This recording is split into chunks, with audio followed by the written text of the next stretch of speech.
On today's show, he's back! Kevin Durant will make his debut for the Thunder tonight. In Crossfire, we debate the best rookie over the first month of the NBA season. And in the Up-Down Report, we ask, is it cool to name your baby after an NBA player? It's Tuesday, December 2nd. The Starters starts now.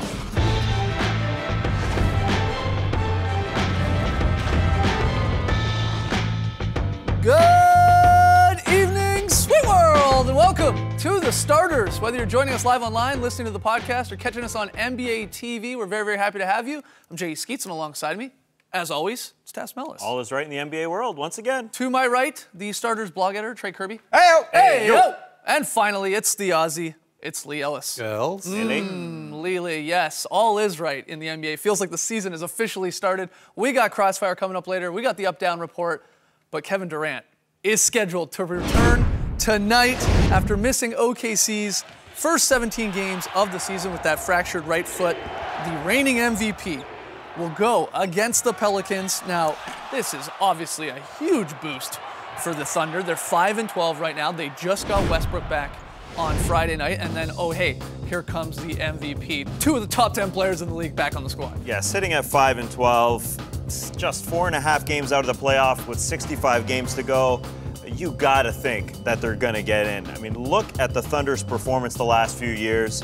Averaged about a .720 winning percentage, including last season when Russ missed about half the team's games. So a .723 winning percentage, a little math, the rest of the way gives them 52 wins. 52 wins will most definitely get them in. You would because think so. As you see over the last 7 years, the average is 48 wins for that 8th spot. The Dallas Mavericks were in there with 49 last year. So this team won 59 games with Russ playing in only 46 games last year. So they dealt with injuries last year as well, just like they're dealing with it now.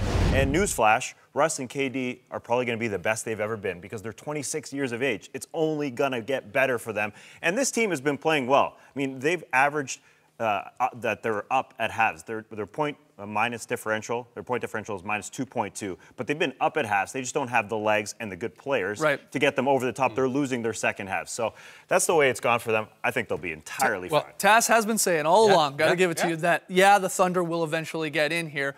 I wasn't, because I was a little surprised at him coming back here tonight. I didn't think we would see Kevin Durant until around Christmas or so.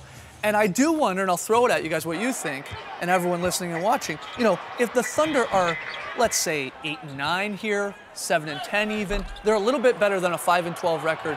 Are we seeing Kevin Durant come back? Westbrook, I wouldn't even worry about him because he's sort of a freak. He always comes back. And he always comes back early. But I'm curious because he's going to be on a minutes restriction. And look, I mean, again, this is the reigning MVP here.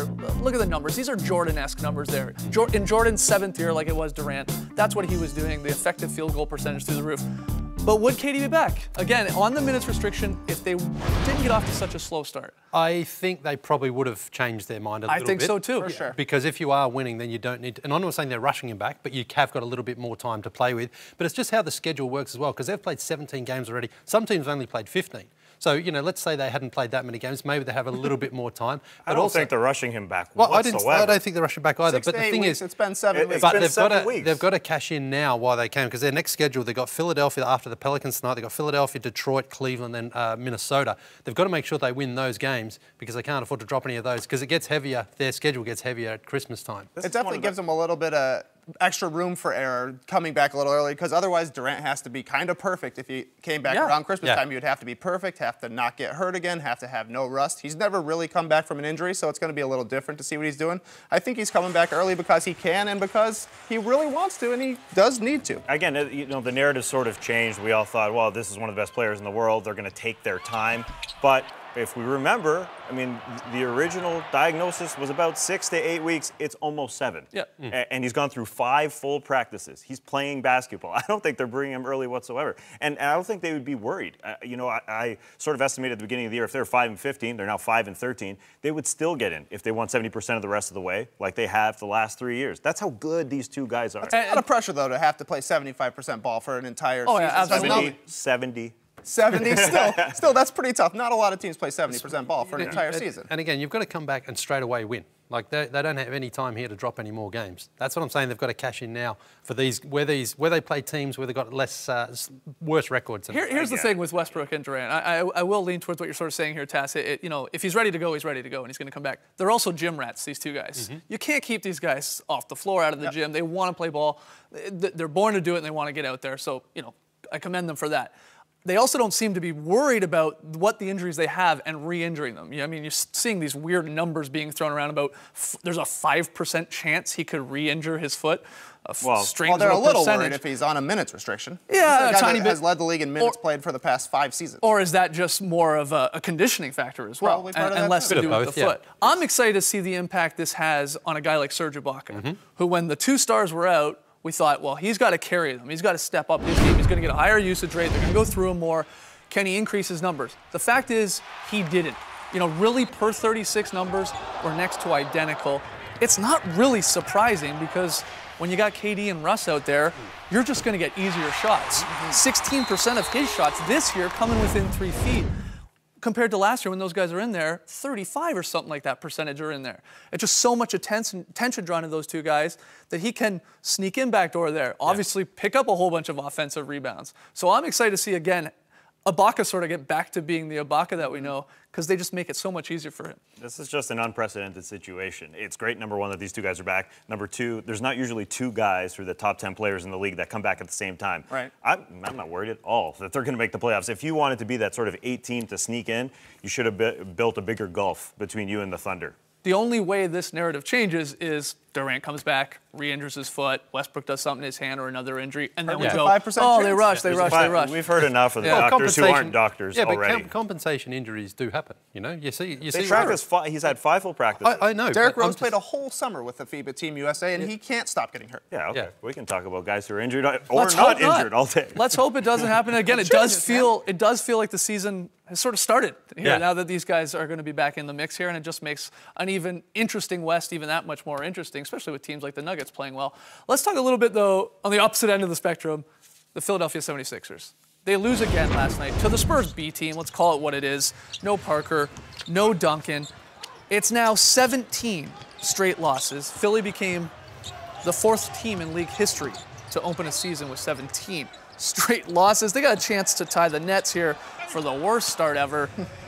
I mean, it is bad. And we can talk about the tanking situation and all that, but even a team I think that wanted to maybe tank and is looking to the future, even they don't want to be this bad. Yeah, mix a win in here and there.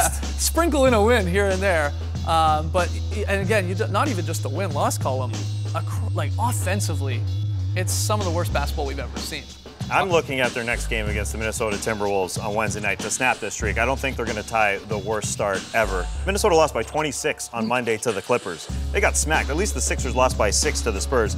They're snapping this streak on Wednesday. You've said that 3 or 4 times now. It's got to happen. This is number 2. The thing is, there's a real danger that this strategy is going to backfire on the Philadelphia 76ers because there's no guarantee all this pain is going to pay off in the long run.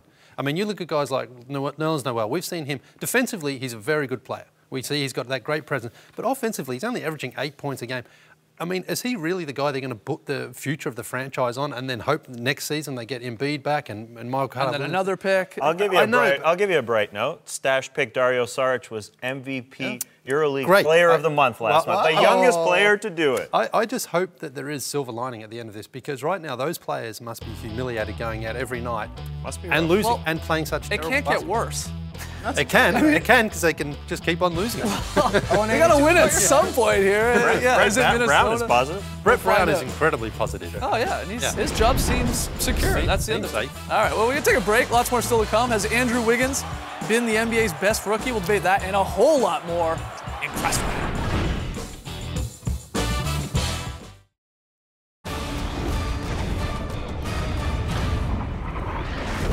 Crossfire! Welcome to Crossfire. If you're new to the show, this is how it works. Trey will give Skeets and I 3 topics. We will debate each one, and at the end of it all, Trey will declare a winner. Trey, what is topic number 1, please? Well, we are somehow already 1 month into the NBA season, so I've got a few overarching questions to ask you guys about that month, starting with this one. Who has been the best rookie in the first month of the season? Oh, this is actually a tough question because this rookie class has struggled, but I'm going to go with Jabari Parker with the Bucks. I know it's probably a two-man race here between Parker and Wiggins, but I like what Parker's done. On a plus 500 team, he's had an impact on both sides of the ball. He's obviously learning. He's had his ups and downs. But the numbers are there, and he's, I think, just a better sort of passer and rebounder and a little more efficient than Wiggins right now. I think Wiggins will be a better pro, but I'll go Parker.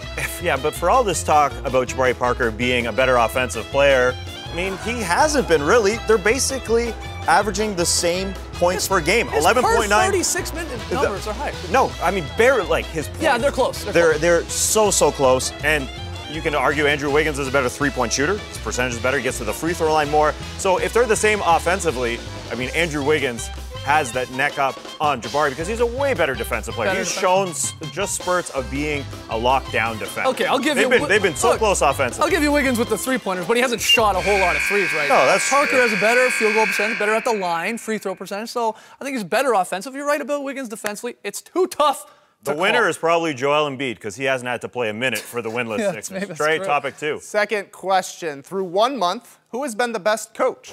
I think it's Steve Kerr. I mean, this guy is a first-year coach, and he has been great in so many respects. Let's talk about respect because his players are giving it to him. Maybe it's because he flew out to greet them. He even flew out to Australia this past summer to meet Bogey. He has just influenced this team. They're so comfortable with him. They're comfortable coming off the bench. Andre Iguodala is an all-star. He's comfortable doing that. In the first month of the season, he's got 2 new starters than he did last year. They won 90% of their games on the road. He has been incredible. First month of the season, how good is he going to be down the road? He's done a great job, but he also had a stacked team, which is why I'm going with Mavericks coach Rick Carlisle. Yes, a good team, but a lot of turnover with that squad. Chandler back. Look, the Mavs have the best offensive team in the league, with a point guard crew of Jameer Nelson and Devin Harris. Come on, that respect says Jameer. Something. That says something. I'm not going to respect the guys that can't shoot the ball right now, because that is impressive stuff. Rick Carlisle, he's easily one of the top 5 coaches in the league. He has been for a long time. Maybe it's just I'm a little more impressed with the Mavs because I was a little unclear of what to expect of them coming in the season. Rick has been amazing, actually. Topic number 3, Trey. Last question. With a month in the books, who has been the best player in the league? This is the easiest question of the 3. It's Anthony Davis. If we're not talking Too soon. If we're not talking about team success, it's got to be AD, 25 and 11, and then the defense, 2 steals per game, 3 blocks per game. He's struggled a little bit over the last week or so, but his bad games are like 14 and 10 and some defense in the mix. He's had such an impact on both sides of the ball. Impossible not to pick AD. Anthony Davis has been spectacular, but I think Stephen Curry is being a little bit overlooked because what he's doing is unprecedented.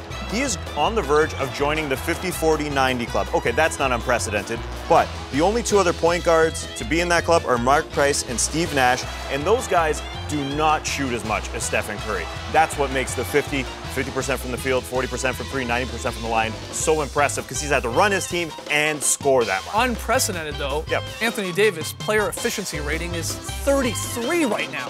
33! We're talking like higher than like Jordan, LeBron, Shaq. Those were full seasons. Can AD keep that up? But 33?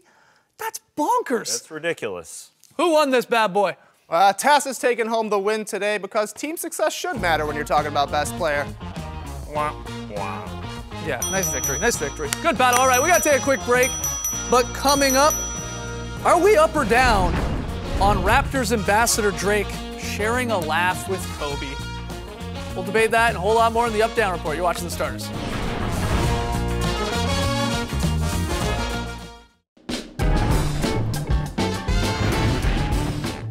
Welcome back to The Starters. The Up Down Report. Time to figure out where the 4 of us stand on some hot button NBA topics. First one, I love this one, guys. We just got word of the new All-Star Game jerseys. The NBA unveiled them today. Pro, thumbs up, down, everyone thumbs up across the board. They look awesome. For a very simple design. Yes, that's Because they're usually a little crazy. They went sort of classic and very simple. Yeah. Just the number on the front, really old school looking. They look kind of new though too, because they're, you know, tight fitting. They got a nice look to them. I love them. First time we've seen a black All-Star jersey. Looks great. One thing we should point out, the back will have both their first and last name Nice. around the number. That's a new little wrinkle. They are simple, they are sleek. Now, if they were this simple every year, I think some people may have a problem with them, but we get loud jerseys every single year. It's nice to just throw in a nice simple. They're fantastic. No sleeves this year either. Yeah, Your that's protest good. worked last year, man. Yeah, that's right. Getting rid of the job. sleeves. How do you know they're tight fitting? I don't know. I just assume they are, because you know guys like to keep it sleek, you know, for a nice clean look. As is the case with all of these in the Up Down Report. Let us know what you think on it's Twitter. inside info. Hashtag the starters. All right, next one. Are we up or down on naming your child after an NBA player? Now, why do we throw this out there, and why do we see that most of us are up on this except for Lee? Well, Tom Ziller had an interesting article over at SB Nation on the most popular NBA-infused baby names, let's call them that. A recent development is Kyrie shooting up the charts in boys' names, and Ziller assumes that maybe Kyrie Irving had a small part to do with that. But Lee, why are you down on naming a child after an NBA player? Don't burden your child with your heroes. That's it. Because this child might. Is that why you didn't name your son Tom Chambers? That's right, exactly. Okay. Imagine you were named Mike Bibby, you know? You would hate your mum and dad, wouldn't you? That's That- true. that- That's a you've good got to point. establish your own heroes, and only name your child something after your hero if you allow them to change their name when they get old enough they want to change it to something. It's a free that suits country, them. man. That's So right. what if you named your kid Sebastian after your father? I mean, is that your hero? You're burdening Sebastian with your father? My dad's name isn't Sebastian. Yeah, Your dad's name's fact. Dickie, which would be a weird name to go with. Look, name your kid after whoever you want. That's right. If you watch no, Carmelo, if you watch Carmelo go for 60 the night you conceived that child, name him Carmelo. If you were wearing a cashmere sweater that night, name him Cashmere. Well, what- but don't name him Silk. That's weird. Don't name him Silk. That's a weird name. Good advice. Good What we're seeing now, though, are some names where multiple names are mashed into one. yeah. Isn't there a player at OSU named LeBrian Nash? See, that's LeBron, crazy. Guaranteed you got the MVP. Bryant from Kobe and a Nash last name. That kid's gonna win MVP someday. Yeah, he's going to win 100 of them. Yeah, every apparently. one. All right, next one here. Up or down on Raptors ambassador, that's important, Drake sharing a laugh with Kobe Bryant. Now, I'm thumbs down, Taz thumbs down, Lee thumbs down, Trey the only one. Trey, what's thumbs up with that? Yeah. Hey man, this is what Drake does. He is friends with famous people, so he's just out there being friends with famous people. And really, that's why the Raptors like him as their ambassador. What? Because people like him. What was the joke that Kobe told there? Yeah, I don't It's know. overselling. Yeah. Pass the obviously. boozer. It's like he was out on a first date there, and you gotta laugh at everything super hard. I'm okay with Johnny Manziel or you know the best hockey player, whoever that may be, fraternizing with Drake. I don't like it if it's an NBA player. Because he's No, the but Raps he's the Raps ambassador. And they're playing, and they lost to that team that he's hanging Come out on, with Kobe. Drake. It's fine when Yeah. he's hanging out with Kevin Move Durant on. if he eventually comes to the Raptors, though, right? No, Yeah, not You that's never fine. know. He's just No. planting seeds. Yeah. Planting Remember, seeds. there was that talk about tampering with Kevin Durant when Drake said that Kevin Durant should come to the team. No fine for that, but you should be fined for that. For fraternizing Hanging with on the the enemy, bench? no thanks. All right, Wasn't next listening, one shooting here. in the gym. Next one, up or down on Boris Diaw's slow, fast break. This is incredible. Against the 76ers, Bobo Aaron picks it up Baines. coast to coast. Here we go. Start the timer. We're at 18 seconds. Okay, he may have paused there in real time. Who knows? Pointing out where the Sixers defense is here, but you guys are all up on this. I'm the only one down. And I'm guessing you're down on this because you're actually fast, unlike the other three of us. No, We're no. used to this slow man's fast I mean, break. this is very funny. I'm down on it because it's against the 76ers. Oh, That's the man. only How reason. can you not love Boris? He's like a gazelle out there sipping a cappuccino down the court, isn't he? But you know what? You know how gazelles do. Is that a saying in Australia? Yeah, just the way that he sprints down there Also like gazelles that. You're laughing. You're laughing like you're hearing Kobe Bryant tell a joke. I mean, you love it so much. I just love Boris Diaw highlights. That's what I love. I love it because Manu Ginobili actually took to Twitter and tweeted. First of all, he uploaded the video Yeah. Yeah. to his Manu Ginobili YouTube account. I want to imagine that Manu did that We himself. might have to get that taken down, Janelle. I'm not sure you have the rights to that. Yeah, NBA rights. And then he tweeted, "I can't believe that there are people that still call Boris Diaw Slow-Mo Bobo. Blazing Fast, The Flash, Blurry Bobo." What a teammate. What a teammate. He is league pass material just by himself, Bobo, for highlights like that. He's clever. All right, final one here.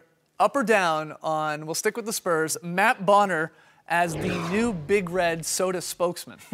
All right, so we've got a couple ups. Me and Trey were thumbs up. Tass and Lee, thumbs down. I'm thumbs up on this because it's a perfect match. This is a Texas drink. He plays for a Texas team, and he's a big guy with red hair. How does it not fit? It does make a lot of sense. It's perfect. I don't drink soft drink. So you'd be fine if it was big red coconut water? If it was coconut water, I'd give it 2 thumbs up. Yeah. So, well, I can't endorse something that I don't drink. I thought we were going to be in the same boat. Child obesity has never been higher. That's right. I can't promote soft drinks. No, good task. Good. It does make sense. I'm looking after the some red Makes a lot of sense. Good. How about if he was the spokesman for Big Red Gum? Is that better? Is it sugar-free? Yeah, sure. I don't know. Okay, he can do that. We'll be here Fine. all night if you keep asking these questions. But All right. that's the only problem. Again, with the Up Down Report, let us know what you guys think. Jump on Twitter, hashtag the starters. Let's unleash the unicorn, though. It's time for the starters fantasy minute. Yeah, there she comes. What do we got in store for the fantasy owners out there today? This is a tweet from the starters fan, Sean Doherty. He asks, should I do this fantasy trade? My Monte Ellis and Kevin Durant for their Klay Thompson and John Wall. Hashtag the starters, please answer. Don't worry, Sean. Lee Ellis has got you. Yeah, Sean, you've stuck with Kevin Durant this long. Yeah. Why on earth would you want to trade him up now? Yeah. I mean, he's going to give you, maybe not 32, but he's going to give you close to 30 points. He's going to fill all the categories. Monte is a very good fantasy player as well. But, I mean, if you've got Kevin Durant on your team, unless the other team is giving you 3 top quality players, you do not trade. Sean is worried about that weird report about the 5% of re-injuring his squad. He's the one guy buying that.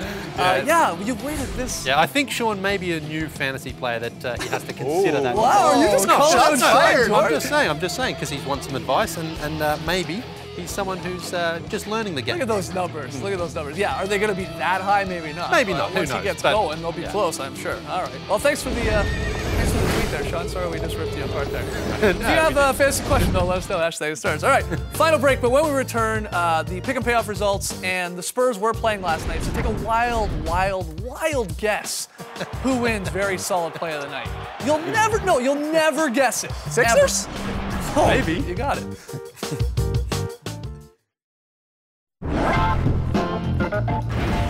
Back with the starters, we've started a new month in the pick and payoff contest, December here, of course, and I took a perfect 4-0 lead. Tass went 3-1 last night. It's early. Tonight's picks, we disagree on 3 of them. We both like the Pistons, we both like the Thunder with KD coming back there, but then you're taking the Nets, I'll take the Knicks.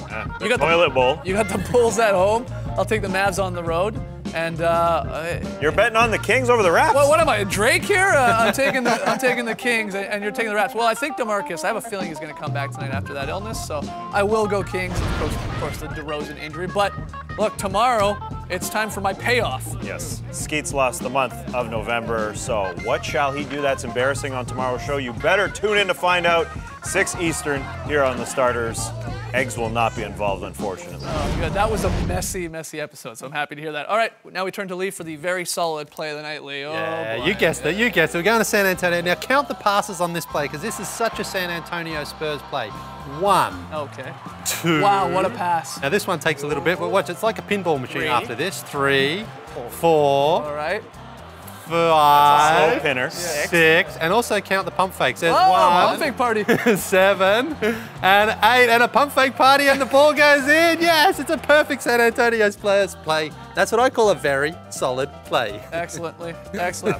Raps Kings is the fan night game tonight, but we'll be back tomorrow, 6 p.m. Eastern. Again, it will be my payoff, so it'll be a very weird show. Thanks for joining us, and remember, if you fill out your job performance review very quickly, you're just telling your employer you've got not enough work to do. Brace the night, people.